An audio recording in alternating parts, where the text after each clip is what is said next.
Changing the subject in English communication is an art. And this is something that even native English speakers need to learn, as it doesn't really come naturally to most people. You might have a million reasons to change the subject.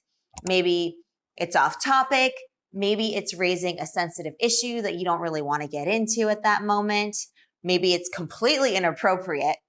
Or maybe it's simply irrelevant and therefore a waste of time to even discuss. So today I'm sharing a few ways you can switch the topic. So if you're ready, let's get right to it.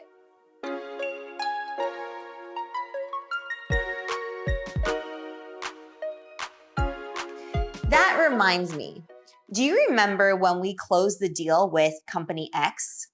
So this phrasing is really good when the people you're speaking with have the same shared experience or memory. Now you can also use this phrase in this way. That reminds me of the time we created that 90-day marketing plan.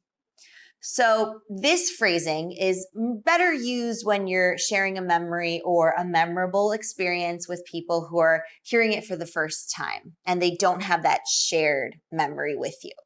Circling back. All right, I really like this one because it's very visual. Imagine like going like that, circling back to earlier. You can voice this as well as use it in an email. But as the topic of this lesson states, and the reason you're watching this video is because we're using this phrase to change topics. So you can say, circling back to what Fred said earlier. Now, using the name of a person who originally brought up that topic is a really great way to remind the other people in the room or in the conversation of who said it first, right? Who brought that topic up first, and also to give them a bit of recognition and credit. Think of it as a nice little pat on the back. And so using this, you're talking about something that was stated previously in the conversation and you plan to elaborate on it. So make sure that when you're using this phrase that you have prepared some follow-up questions or clarification. Basically, you're using this topic shift as a way to further explore a previous concept that you feel deserves more attention.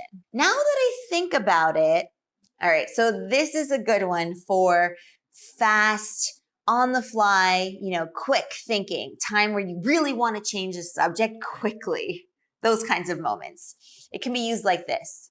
So let's say that you're talking about tennis and how much you love the sport. And then suddenly the other person has launched into a giant complaint about something entirely unrelated. And you really don't want to get into that. You could politely let them finish their thought or their rant and then quickly say, now that I think about it, I'm planning on doing doubles this year in the tennis league.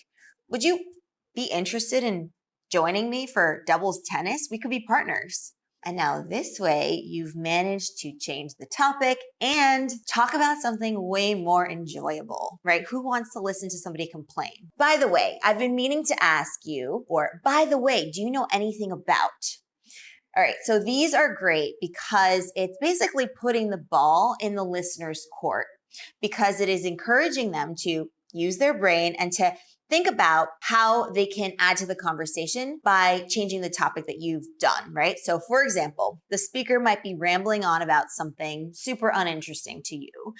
And then you can pop in and say, by the way, I've been meaning to ask.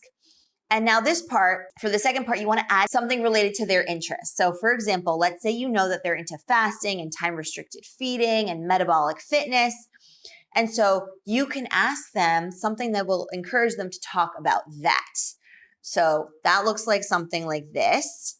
By the way, I've been meaning to ask, do you still practice time-restricted feeding? How are you finding it? And so that puts the ball in their court and it allows them to keep talking, but this time you've changed the subject to something that you are also interested in. And they'll still be happy because they're still talking. And even better, they're talking about something that also interests you. On a separate note, all right, I love this one because right away you lead in with, look, I'm changing the subject, just so you know, without having to be so blunt and say that, right? So instead, saying on a separate note, you're alerting the listener or the listeners that you are switching gears. You can use this also in writing just as well, so keep that in mind. Now, when you use it in conversation with the purpose of switching topics, you can follow it with whatever you would like to discuss next. And honestly, the best part is it does not have to relate to anything that's been previously discussed. It can be a brand new topic. So for example, your friend could be blabbering about wedding planning, and maybe you don't really want to talk about that because this person always seems to be talking about that these days. And so you want to change the subject. That's when you pull out on a separate note. So on a separate note, have you seen the new space movie? If not, let's go together. We could have dinner beforehand and then see a 7 p.m. showing. How about it? And so now, instead of your friend droning on about wedding planning, you're planning a fun outing together with your friend. So you can use these phrases in casual conversation and also in business meetings. And some of them can even be used in writing when you're switching topics and changing paragraphs. All right, advanced English learners, that's it for today. After you try these strategies out in conversation, let me know how it goes in the comments down below. Also, comment below on which is your favorite one. All right, I will see you in the next one. Keep on advancing your English.